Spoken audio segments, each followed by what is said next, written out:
I'm a Katrina baby, so I lost everything before in a natural disaster, and they called me a refugee in my own country. So where I come from, a young black man typically does not make it to where I am. Even when I travel to other places, I try to impact them as well, because the reach is there. Like, we're able to impact everybody.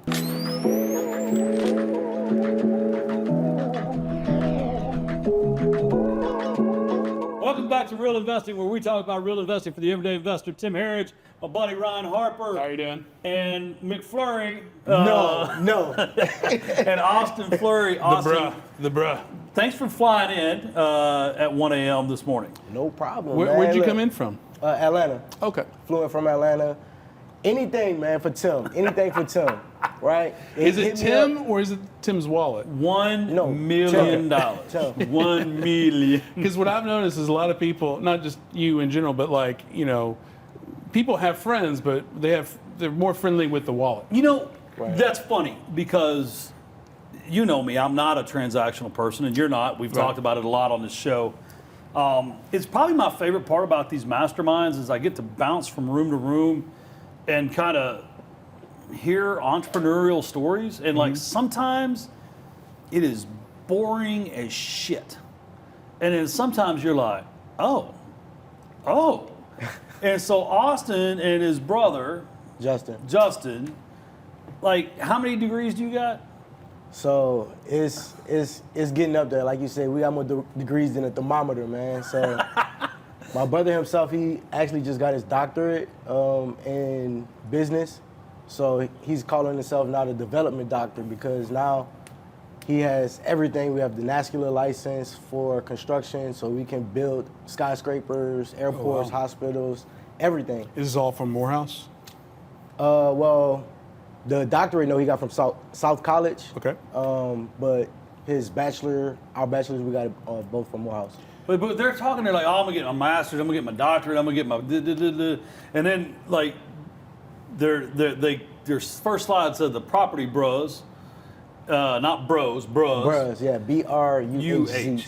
Yeah, and so then like the next slide is all these single family deals they own, and then the next slide, well, we're building schools and warehouses, and you're just like, what the are you even asking? Like, no one in this room understands what you're saying. It was just wild. Well, I love the education aspect of it, because one thing that before you got here, Tim and I were talking about there is in the real estate world, at least from my perspective, is this bubble where you get focused on the next deal in front of you. You get focused on where do I get my lending partners, my transaction coordinations, my title companies, maybe the events, the REI networking events, the masterminds.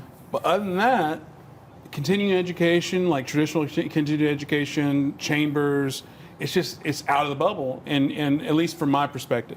So it's really cool to hear that you and your brother are actively seeking education outside of the real estate bubble.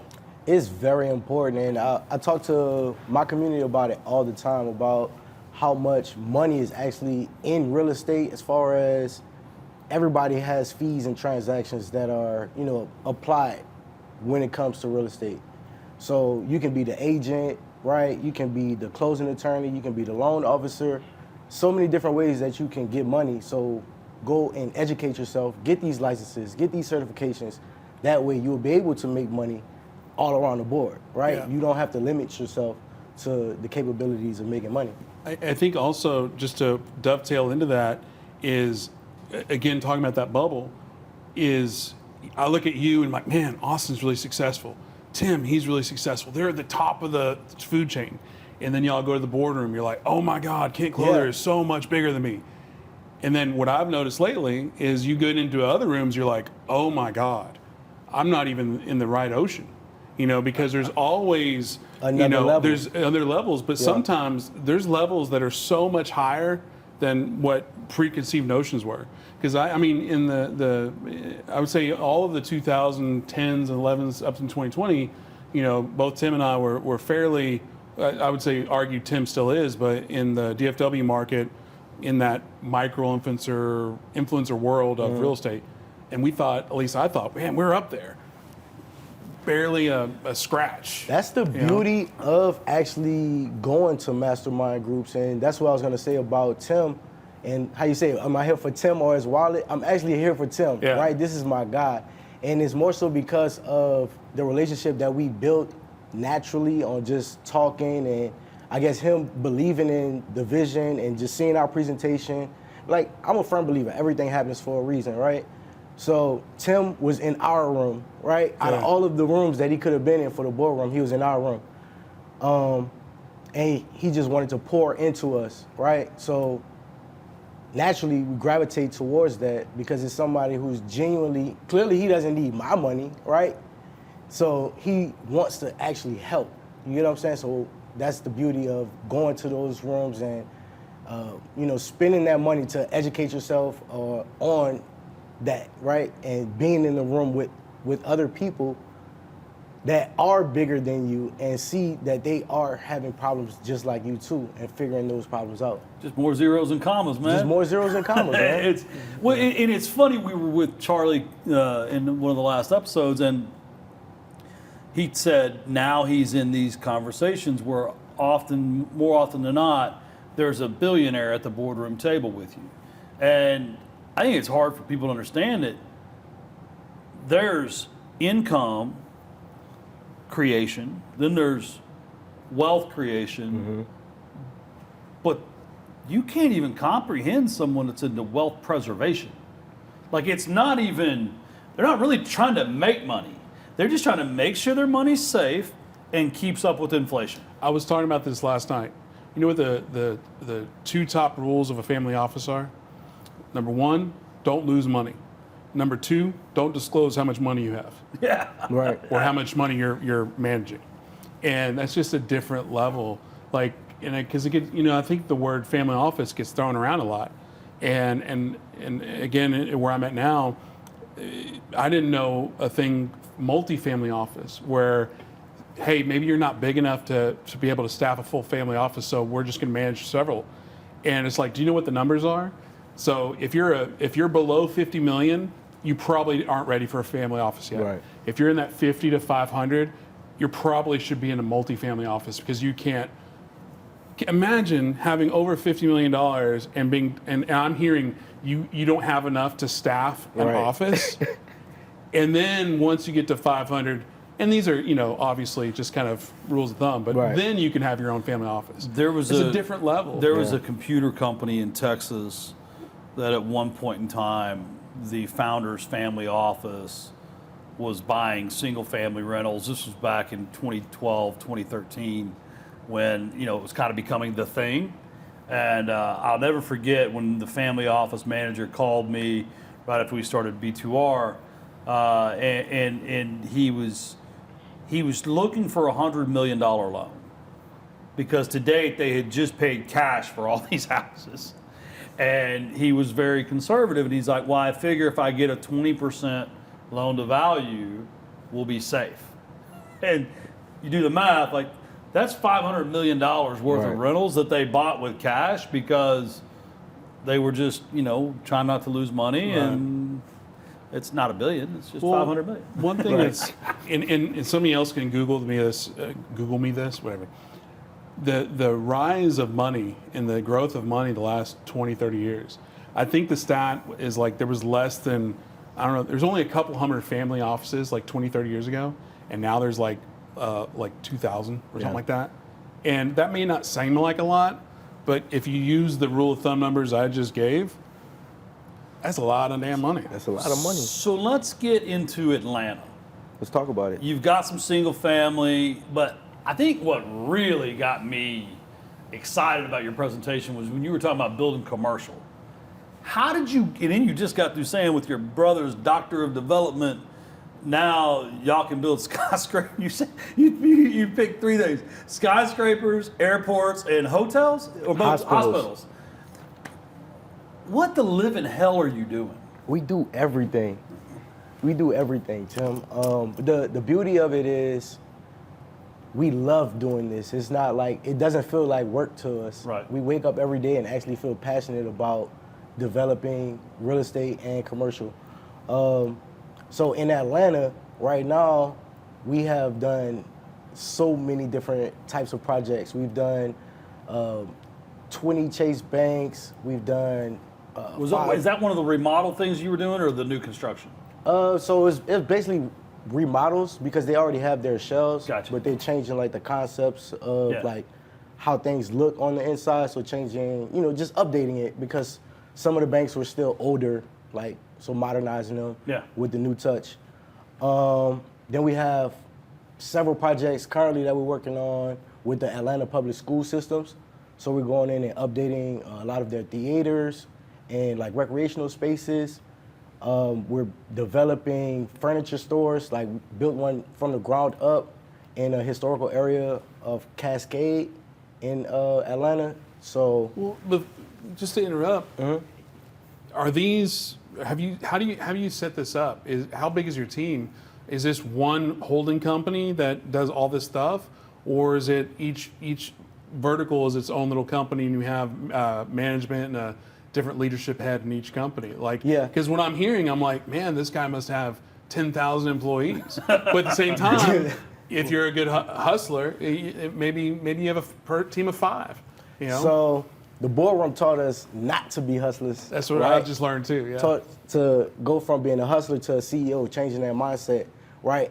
I'm able to pop up and catch a flight to Dallas at 1 a.m. in the morning. Same day. I booked my flight yesterday. Awesome. Aristotle forgot to. Yeah, he did. I'm I told him, I was like, man, you're supposed to be here.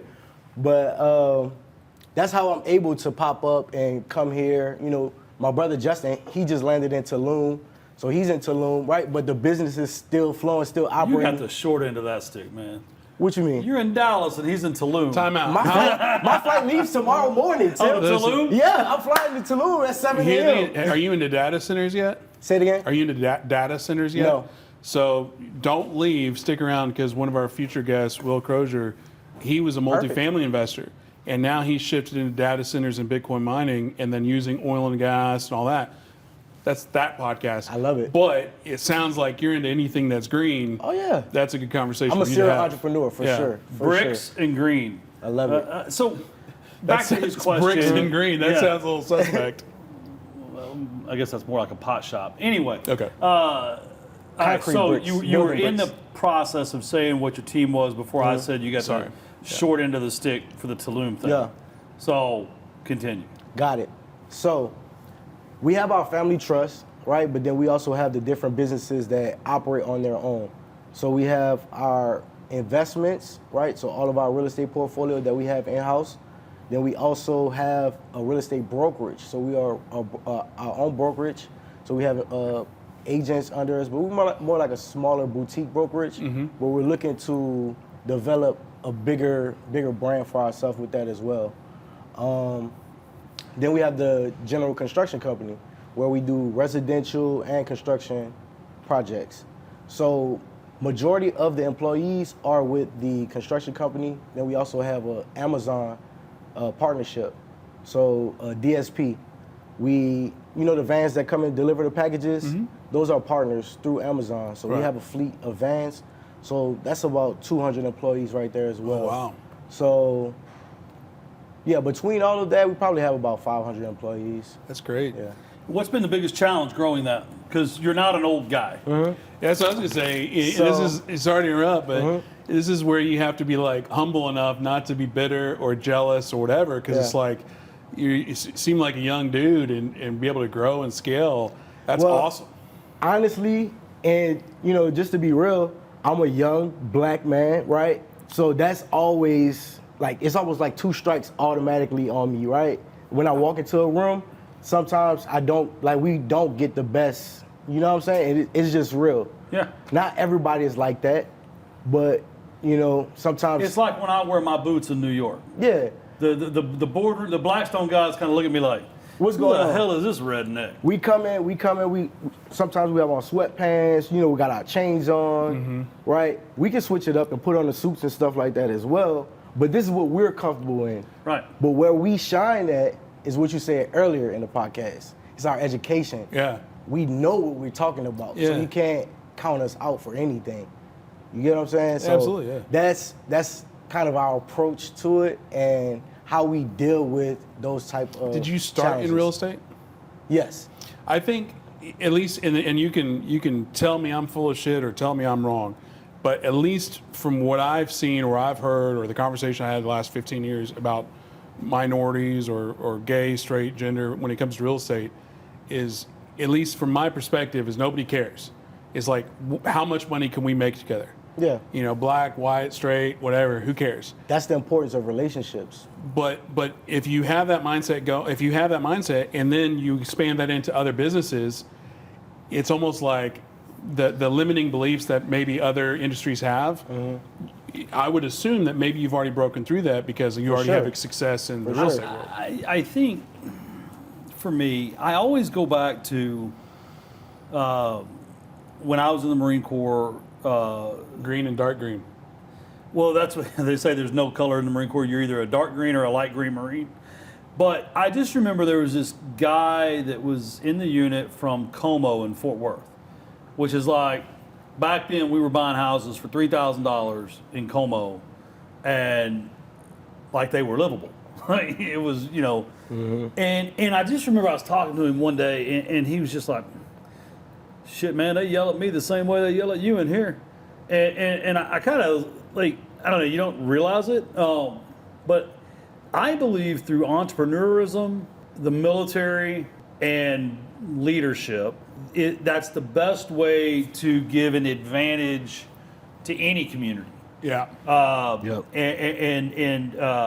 And that goes for economic differences, racial differences, religious differences, way of life differences, and I almost said fatherhood, but I kind of dialed that back. It's like the military, it's like the great equalizer. It's like, man, like you bleed red, I bleed red, I got to count on you, you got to count on me, Yeah. and like you just real quickly like see it. And then entrepreneurism, I think once someone's actually created something, like it's kind of like being a dad. Yeah. I mean, like you've created this thing and it's living and breathing and everyone counts on it, and it gives you leadership. And so you actually mentioned, I don't know if that was in the pre-footage or I kicked us off, that you're telling your community there's all sorts of ways to make money in Yep. real estate. And Aristotle was who I met you through, or I met you both in the same room that day, but y'all had come there together. Yeah, so we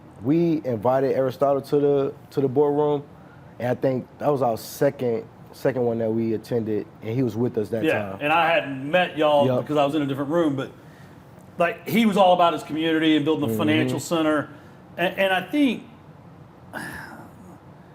I'm going to go where I want to go, and I don't give a damn who Let's listens go. or complains. I think the more people hear this message of, I got educated, I started a business, I helped my community, Literally.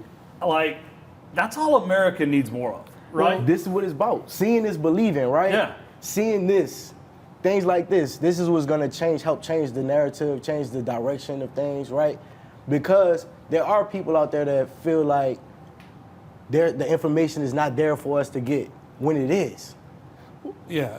It's just up to you to go out and build and foster those relationships and take it upon yourself to actually get that knowledge. Well, to your point about education, like, I'm a big fan of smart is smart. Smart doesn't know color, doesn't know sex, doesn't know preference. Right. If you're smart, it screams it very quickly. You know, success is the same way. Like, you meet somebody and you could judge a book by cover, but then very quickly you turn that page, you're like, oh, that guy knows his stuff. There it is. I have a buddy of mine who's a 2-star general in the Marine Corps, you know, and the minute you start talking to him, you're like, this is the smartest human I've ever met in my life. Black dude. But once you start talking to him, you no longer see color. Yeah. Same thing here. It's like, I see success, I see education, I see smart. You say smart Thank is you. smart, but also I think it is important to acknowledge that bias is biased, and bias exists at all levels and with all things. I mean, it could be the way you dress, it could be the color of your skin, it could be whether you're a man or a female. I joked about this earlier. I was talking to a guy yesterday who had a degree from University of Phoenix on LinkedIn. I'm like, really? Right. You just now started at SMU. You can't be a snob that fast. Yes, you can. Come on now.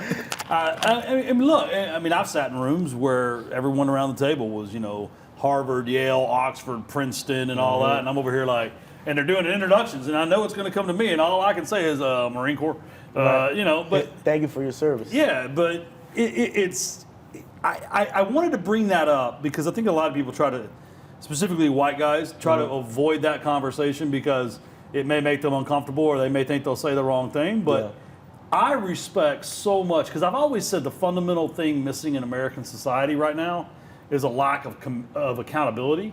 It's why that's our third core value at Ternus.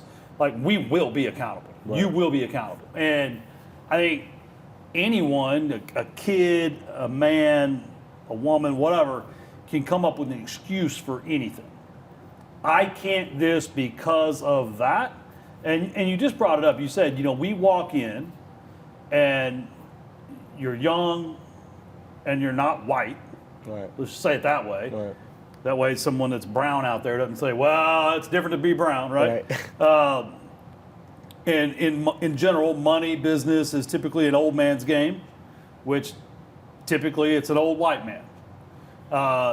So it's okay to acknowledge the differences. Yeah. And but I think just the thing I want to talk more about, and I'm just going to take this into a whole different direction.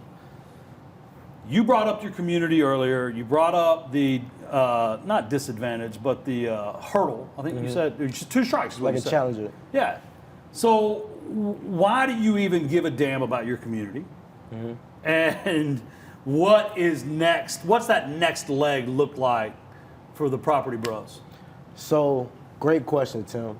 For me, it's actually giving back to the community that we are impacting. So the next guy that, looks like me, that needs that motivation, because seeing is believing, right? For me, as a young guy, growing up in New Orleans, Louisiana, it was my mom. I came from a single parent household. So I had male role models around, but I still figured out how to be a man on my own. Right. And I came into my own likeness.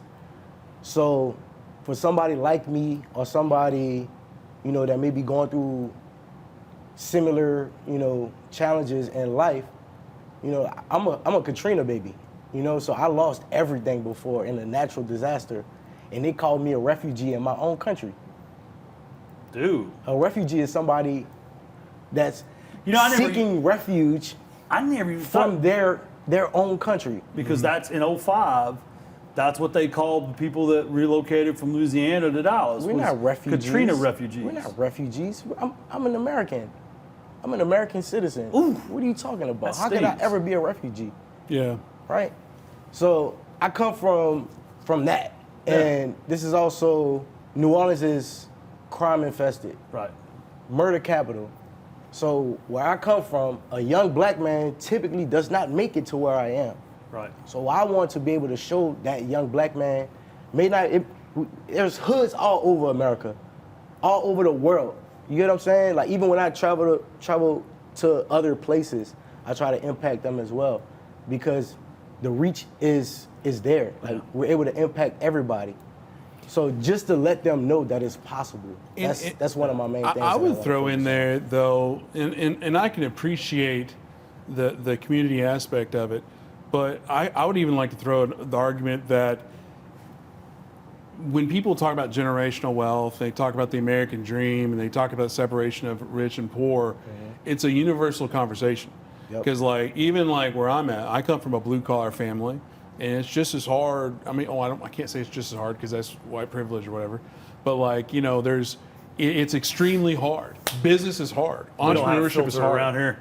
What's that? So we don't have a filter around No, here. I'm just saying, but it's too often, at least in popular media, people like to separate, this versus them or us versus them, and it's it should be rich versus poor, right? Or educated versus non-educated, and it's like I would be an absolute idiot sitting next to you, somebody who has multiple businesses, has a team of 500, and think that I know more, or think that there's no lesson I can learn from that guy just because of the way you look or the way you sound or the way you dress. I think the reality is too often, Ryan, people don't give someone like Austin with the 2 strikes he mentioned enough airtime to realize that he is not the picture they perceived, that he owns businesses, that he has the employees, that, you know, Property Bras is actually a real company, not just something on his necklace. Right. Yeah. But it's interesting, I find, this is what I like staying true to yourself in that other world, right? Like, It's very important. You have to be able to stay yourself, right? Just like you, when you go to those rooms, you stand out. Why? Because you're being yourself. Everybody loves Tim. I know you know this. Everybody loves Tim. Because he's like 30 decibels louder than everybody else. I mean, hey. But it's staying true to yourself. Yeah. Is very important because that helps break down boundaries, I feel like, because you're able to be relatable to whoever you're speaking with. And I think that helps with comfortability, you know, and that also helps just getting things out, which will ultimately help with whatever situation, whether that's business or life. what's the stupidest thing you've done in business? Other than this podcast. Stupidest thing I've done in business. I walked into that one room at the boardroom. I think it was in Seattle, and you guys had so many millions in dollars of, like, the bigger the company you work for, the slower they pay their bills. People don't understand this, right? Like you go get a contract with the U.S. government, they will pay you next decade. Yeah. Right. You get a contract with a guy like Ryan, he's got to pay you when you're done for the work for the day. Right. I got to pay you this week. Right. And so we were talking in Seattle. I happened to walk in right there at the minute, and you're like, or your brother was like, we got all these projects going, we're making all this money, they're profitable, but we're running out of cash because I'm owed $18 million or whatever the number was. Like, that's got to be hard. Yeah. So I think one of the stupidest things that we've done was, I'm not gonna. I would just say You don't have to say the that. taxes. Oh yeah. Right. So I'll bring it back to when we were in the boardroom. We are around billionaires and other people that are doing, you know, hundreds of millions on their businesses, and everybody's sitting there saying, "Oh, we didn't pay any taxes. What do you mean y'all paid a quarter on taxes?" Like what the hell? So that was a big, like, we immediately went to go figure that out. What's frustrating on that is it's usually when it's explained within 45 seconds, and you're like, oh, wait, like, because Mac, our buddy like, Mac oh, did this because okay. he does. Last time we talked about this, he does a lot of apartments and a lot of salon suites. So you got the depreciation, Cost you got saves. cash, and it just does this, and I'm like, okay, but how? Right. And they're like, well, I just showed you how. Like, no. You're like, you don't even Make it make sense. Well, Right. that's what it is. But then also, a lot of times your advisor's wrong. I was on the phone with a young man yesterday that I knew from when he was in Little League football, that he's now in the NFL. And there's a couple of those from my town, and I was on the phone with him because he's big into real estate, and he's been doing some private lending, and he was just asking me some questions. And we started talking about taxes, and he's like, "Oh no, my CPA said that that's passive income, and I cannot offset my active income with." You got to put the right butt in the NFL." right seat. You fire that guy immediately. Well, you don't. You actually. Or coach him? I said, That's an expensive coach. no. I said you got to learn how to ask the right question. Okay. I said, because he's going to be faced with this more. I understand you're saying that is passive income or a passive loss, so I can't take it against active income. What do I need to do to qualify That. to do that? I hear that. Because then it's become a real estate professional. How? Well, you have to do 20 hours here and this and maybe an LLC. Great. I'm a smart, actionable young man. Let me go do that. But time out. But to Austin's point, right butt, right seat. Yeah. Shouldn't he get that 87-year-old dude he's only got about 2 or 3 more years worth of service, who knows every Everything. trick, every hack to not pay taxes? Shouldn't that be the guy that he No, employs? because I think when you're new to money and maybe influenced by your peers and those around you, you kind of, I would imagine what happens a lot with professional athletes is they hire the advisor that the other person had, or that the person that the agent told them to hire. Right. And I'm the whole teach a man to fish, don't fish for him, right? So you're going to meet people that don't believe that want to play it safe, right? But it's the NFL. We talk about these contracts these people get. Half of it is gone to taxes. 15, 20% to an agent. Like these young people that play combat sports for a living, like a lot of their money goes to pay for Medicare. I mean, so it was just, look, there are ways to make the depreciation go against your active income, but you have to ask the questions. How? We talked about this on the podcast recently. How? So you can only get the answer in 45 seconds if you ask the question the right way, in my opinion. But if you don't know to ask that question. That's why you got to hire the right person. Exactly. Because from my position, right, and we're younger, so that comes with Keep rubbing it in. us scaling, right? So we're like constantly having growing pains, right? Going from 5 to 10 to 100, right? That can go crazy with growing pains as far as learning how to continuously scale that. Yeah. So for me, it's very important to have somebody that knows what they're doing to take that advice from. You get what I'm saying? So Yeah, and so I guess it all does come back to asking the right questions, but also, frankly, we talked about this too, just asking questions. Like, Right. I ask myself this question all the time: why not? Right? Like why not? Well, you can't do it that way. Why not? You can't use AI for that. Why not? You can't close a loan without a processor. You have to have a processor. Why not? Like, I think that's where innovation comes from, right? Like, and I think that's actually what makes great entrepreneurs, right? Like, why not? Like, the ones that don't can't let an build- obstacle stop you from. Yeah, well, there are no obstacles. Right. There's just challenges. And Exactly. it's like, I don't know. I mean, like, you can't remodel 20 Chase buildings. You're a young black man. Why not? Why not? Right? Like, you can't go get 9 freaking degrees. You're from New Orleans. Why not? not? I mean, it's like, I think that's the magic, and that's where the world is ready to tell you no at all times. And just like you have to learn to ask, like, why not? I just want to make sure we're not fixated on, like, and again, white dude saying this, on a race thing. I think it's the world is telling No, everyone. I'm past that. Oh, yeah. Yeah, I'm past but that. I know. I'm just saying Yeah. it tells everybody. I just don't want anybody watching or listening to think we're anybody is. Oh, the everybody, rich people want to keep their money, and they don't want you to have it. right? But everybody is That transcends Yeah, race. Like, exactly. It's my money, and Yeah, I want to keep it. Yeah. So, like, what I would be curious is, like, the leadership team. Like, if you're here, you said earlier that you have a team in place to do things. If you have 500 employees, like, I have a team of 8. Right. Like, sometimes I'm like, oh my God, how? I mean, earlier this year I had a little bit larger team, had to do some layoffs. That sucked. But just having that, it's like, it's so stressful. Employees in general are stressful. Right. I can't imagine having 500. So a big bulk of those are like drivers. So you got drivers, dispatchers, as far as like the Amazon side of that. So we have a full organizational chart, something else I learned from Boardroom. So, it just breaks down through the levels.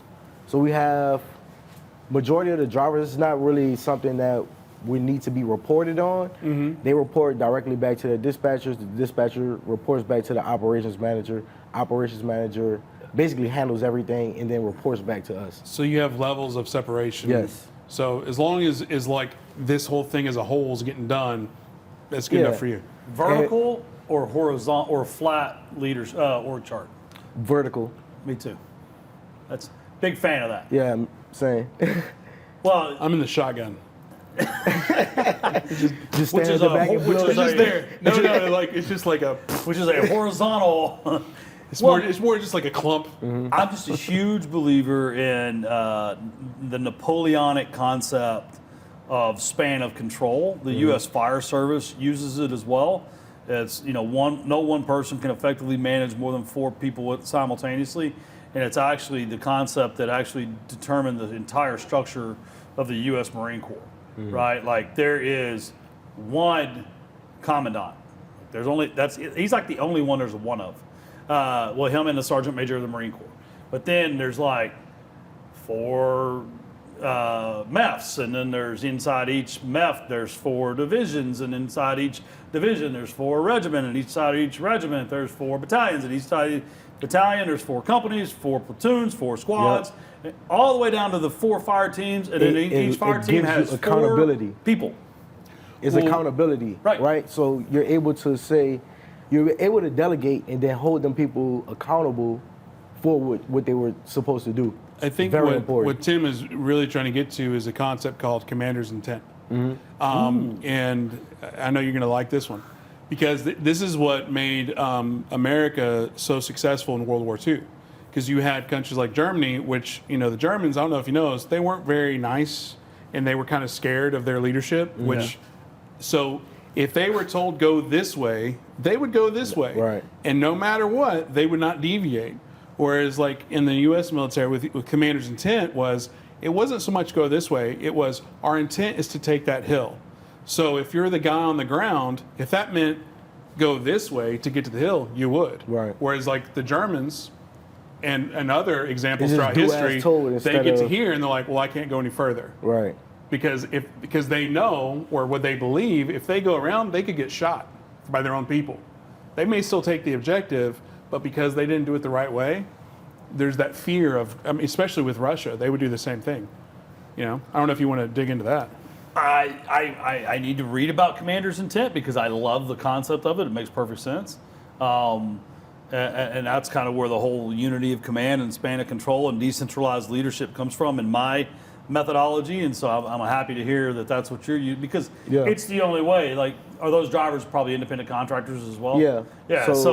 So managing all of that and who shows up and who doesn't show up and the beans, bullets, and Band-Aids behind the logistical operation, it drive you mad. The other word is I had to do all of empowerment. that. It's empowering your Yeah. team. That's Right. all. That's all commander's intent is empowerment. So what about that? Well, let's go to the single-family property side. What's that look like today? Like how many people? Is it active? Is it more passive? So that's very passive.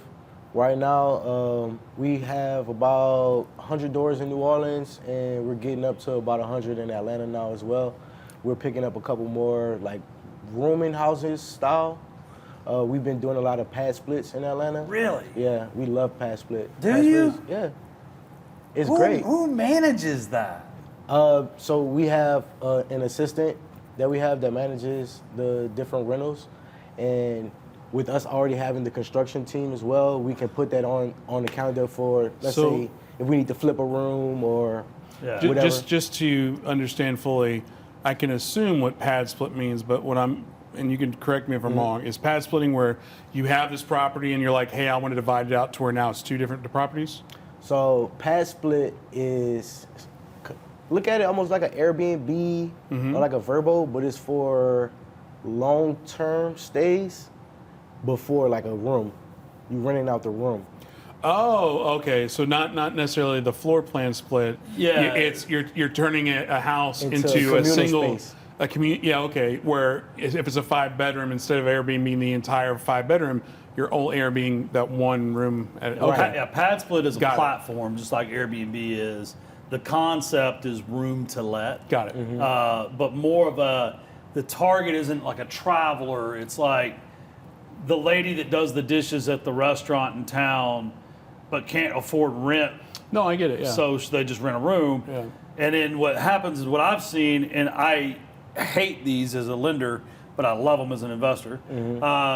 A guy like Austin will go buy this 3-bedroom house, and now you don't really need a dining room, right? You really just need a living room. A kitchen and the bathrooms. Yeah. You really don't even need the living room. Right. You just need a kitchen and kitchen in your Because the bathroom. common area is really just a place for people to fight.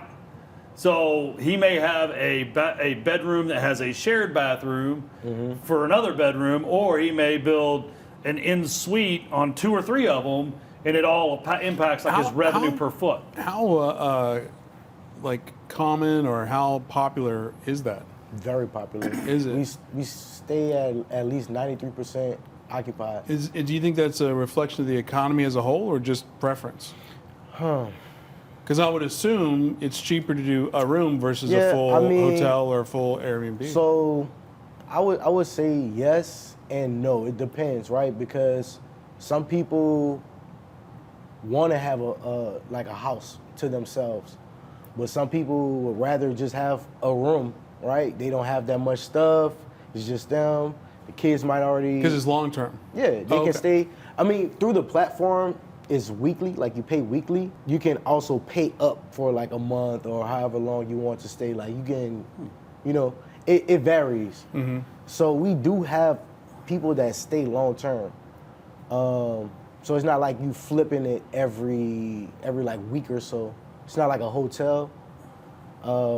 We have like travel nurses that may have been located there for a couple months or so, like different things like that. Or college student who like tuition, like let's say you get reimbursed for your financial aid, they will actually apply that to their passport account to where they can go and stay in one of those houses.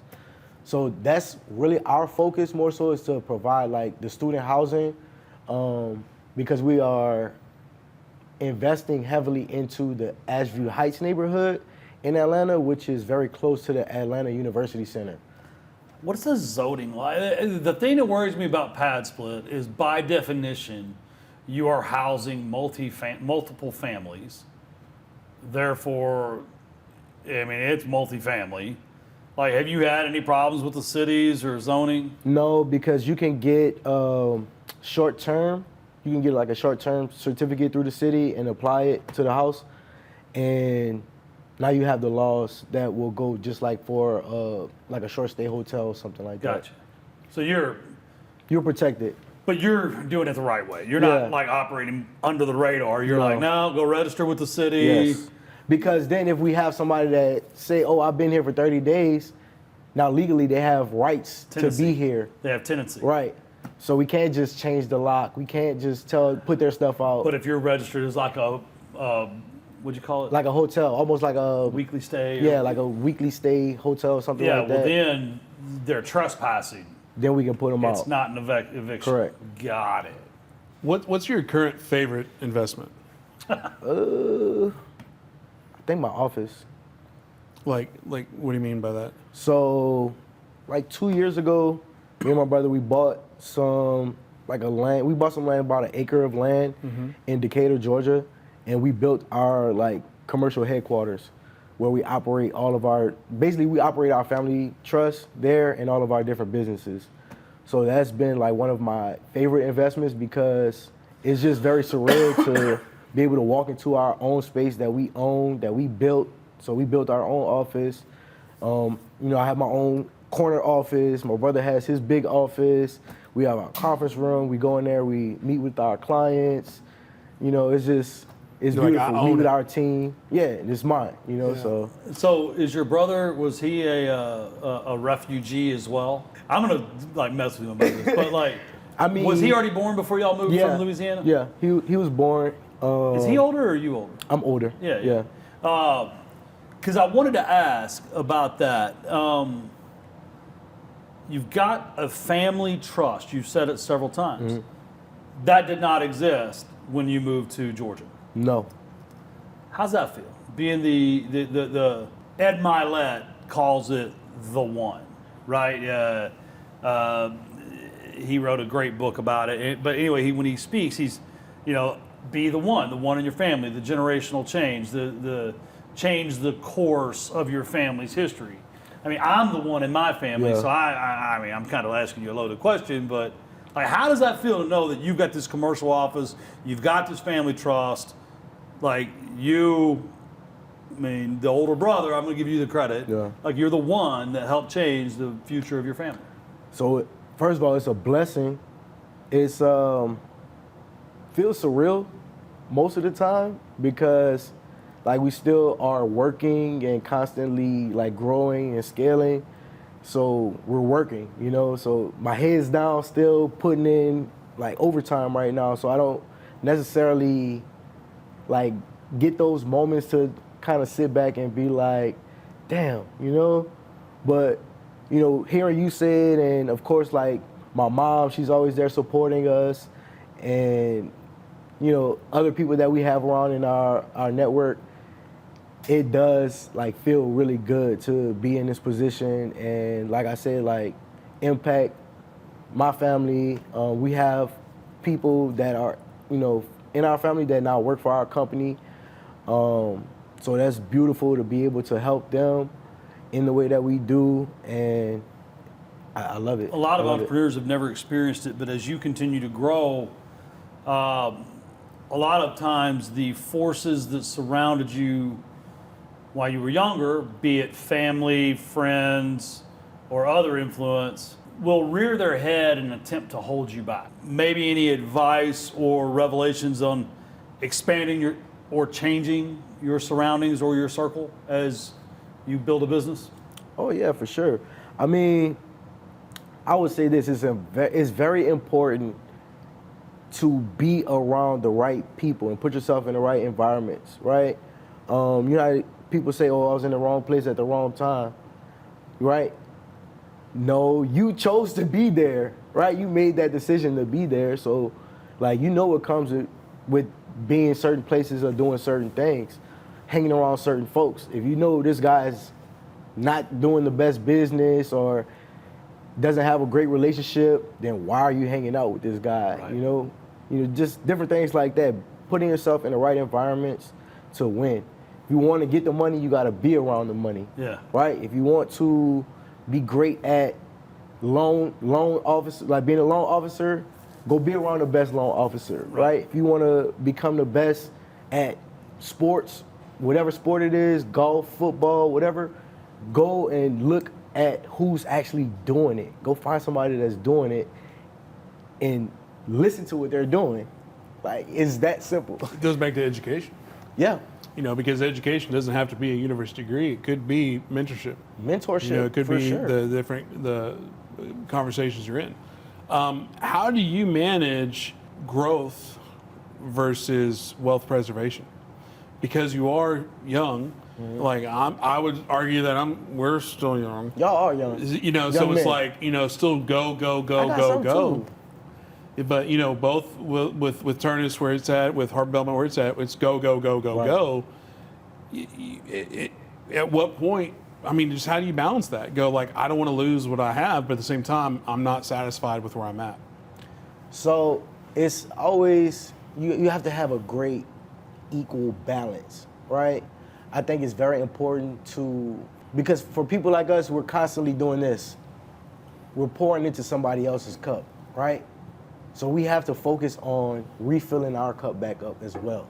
It's very important to spend some time focusing on yourself, whatever that may be for you, whatever that looks like for you, whether that's walk, get some coffee, a croissant, whatever, right?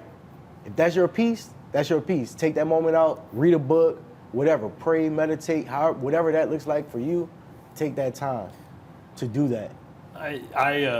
My therapist that I go see to talk things out with recently said, dude, you have got to stop picking up everyone's shit.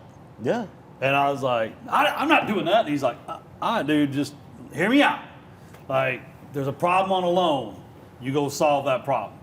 Problem one of your employees have at home, you go solve that problem. Problem your kids have, you go solve that problem.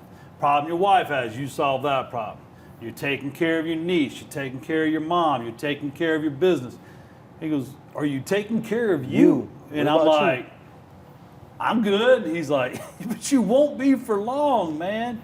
And I think that's what you're saying is like, you've got to not only invest in yourself through education and growth, but what's the old stop and smell the roses? I mean, this is my favorite time of year because I go hunting on the weekend, and there's no cell phone, Right. there's no computer, There's no screen. It's just leaves. It's your disconnect. That's And what my you need. son and wildlife and you're cold and like it's real. Right. And it just recharges me something crazy this time of year. You know, it's interesting, this conversation, because a friend of mine, you know him too, Christopher Friedel, he's told me for the last 2 years, Ryan, you go lose 50 pounds, I guarantee you'll 10x your revenue. And it's like, I hear that, but at the same time, it's like, I still haven't put in the time to go to the gym, to eat healthy, because I'm always like, I'm doing work, I'm doing emails, I'm going to school, I'm doing the networking event, I'm doing the podcast. And it's just like, to your point, slow it down and going, look, 30 minutes, hour a day. That's it. Even though it's a pain in the ass to start the habit, you're actually paying yourself. But it's like, it's hard to, I hear that, and academically I agree with it and I know it, but the it's same like, way you just will to go do hard it. for your business Yeah. and for everything else, you have to do that for yourself. It's funny, like Because nobody else will. You as have to. as we sit here today, I got to get on a plane tomorrow and fly out to San Diego for the boardroom. And Not then, Tulum. No, not Tulum. And then I'll either present on Friday or Saturday. One of my goals for this quarter was to lose 20 pounds. We're at 12 right now. Okay. 8 pounds is going somewhere, like in the next 20. Like Jennifer, I was like, I don't know, I'm a water fast or something. I mean, I don't know, man. Like, 8 pounds in 24 I hours. got plenty, bro. I tell you Like, what. trust me, man. Like, What I've learned at if I just don't SMU, drink beer today, I think I'll be okay. You'll be all right. just what I've learned at SMU this past semester about accounting and learning about like Enron, you can do a lot of accounting You want tricks. me to gap out my weight? Just gap out your weight. But actually, You know? it's I take it seriously. The commitments, and I hit 4 of the 5 commitments I laid out in September. But as part of that, and I don't mind saying this on camera, I actually started going to the doctor again. And I say again because it had been well over 10 years since I had seen a doctor. Other than like go to the urgent care because I got a sinus infection, you know. And, you know, look, blood pressure's good. Some other little things weren't. But I dialed it back and said, it's not just about the weight. It's not just about the revenue for you is where I'm going. I made it more of a holistic approach at being disciplined around my health. And I think people talk too much about fitness, be honest. Like, because I've run marathons, I've done things that Marathons? Yes. Full? Not recently. Or half. Full. Back in the day. I need proof. It's online. But the thing is, it's not just fitness. It's overall health, mental health. It's your cholesterol, your blood pressure, your salt intake. You know, Reading books. Yeah, I mean, so I think that's what I'm going to share at my presentation. You all get to hear this first, or actually not, because it won't come out. But I stopped and took a more and actually did some things that my wife had been after me for, because I'm 46 now, Yeah. right? Health is wealth. You hear about these 46-year-old really successful people whose Heart chest attack. explodes Yeah. out of their body, right? Like, or heart explodes out of their chest. And so I've actually now went, and it's more of a holistic approach. And, you know, as we sit here today, you know, I'm still in the 220s. I think we will get to where this time next year, I'm a lot closer to 200, but it'll be a really healthy 200. Yeah, it won't be like a 75 hard to where then like, what do I do now? Right. It won't be one of those weird things. It'll be more sustainable. It's all about lifestyle. Yeah. To your point, health is wealth, right? I know it's like almost cliche to say, but it's very important, right? Because we work very hard, so to enjoy what we do, but to enjoy that, we have to be healthy. Just to your point, like, I know people who didn't make it to where I am now that really had opportunities to really have something special, but they passed away because, you know, they weren't taking their health seriously. Well, to that point, you could even zoom out even further, because it's like I think Gary Vee is like, it's a 4 billion to 1 chance you become a human, whatever BS that he says. But if you just think about it in terms of being able to being born in America, become an entrepreneur, that's a lottery win in itself. Yeah. And then to be able to grow older, that's another lottery win. Because like, how many people do we see or that we know that get in car wrecks, that get cancer, that get leukemia at the age of 8? And it's all very heartbreaking and very just sad. But if you really, I probably am having my own little epiphany at the moment, is like, how selfish is it for like someone like me not to take care of myself when people that are far younger, that have had tragedy, that have had unfortunate, that have had just the draw of the luck of getting cancer. Like, you know, because you could argue getting shot on the side of the road, well, that might have been your fault for being on the wrong road, whatever. But cancer? Right. Like, how are you going to take ownership of that? Oof. Yeah, sorry. I'm just trying to think of, you know, like, I think it's Maybe my we'll overall add point. some music to that part I know, or something. I know, yeah. my overall point is like, is health is wealth, but at the same time, it's like, realize how lucky and fortunate you are. Yeah, My gratitude. brother called me fat yesterday. I took my shirt off in front of him. He was like, "Damn, boy, you fat." I was like, so yeah. To your point too. Let's do 20. We're gonna do 20 pounds together. You ain't got 20 pounds to lose, man. Maybe, yeah, right here, a little 20. All have to right, get back. so we're going to wrap up soon. What's next? Are you really going to build a hospital, like an airport? Like what? So I'm working on something top secret right now, which you already know about. You kind of mentioned it earlier, but I'll let y'all watch it back over again to see what he was talking about. But outside of that, the plan is to buy a bunch of real estate in Atlanta. We're going to invest heavily in Atlanta, and more pad splits or what? Just like a variety. I really want to get into the mixed use properties. I would like to do like retail space at the bottom and like maybe high rise at the top, like maybe 8 to 10 floors up, something like that, just to start with, and then grow from there. That's something like one of my goals to do is like a mixed use type property. We should throw a party in Atlanta. Let's do it. Because I'm doing 100% financing in Georgia now. Let's do it. And I would imagine you know some real estate investors that should be borrowing from me. I know a whole lot of investors that would be banging your door down if I gave them your contact information. We pay referral fees, just so you know. All right, final shots, parting thoughts. Hey, once again, I want to say thank you, Tim, Ron, for having me. This was an amazing conversation. If you are looking to do some real estate or construction development in Atlanta, Georgia, be sure to reach out to us. My name is Austin Fleury. You can follow me on Instagram at TheRealHighDef, TheRealHiDef. We just dropped our community at the Honey Drip Network with our boy Aristotle. We have our real estate gems and real estate game where we'll be giving out a bunch of tips, tricks, different ways that you can get money in the real estate industry. We're also going over real life deals that we have. We're going to teach you guys what are deals, what we consider deals, how to come up with these different budgets, etc. Yeah. I feel like you've done that before. Maybe. All right, man. Well, I appreciate you coming in. I appreciate been y'all. a great conversation. For sure. And I'm looking forward to more. Let's do it, man. So You got to come on our podcast too.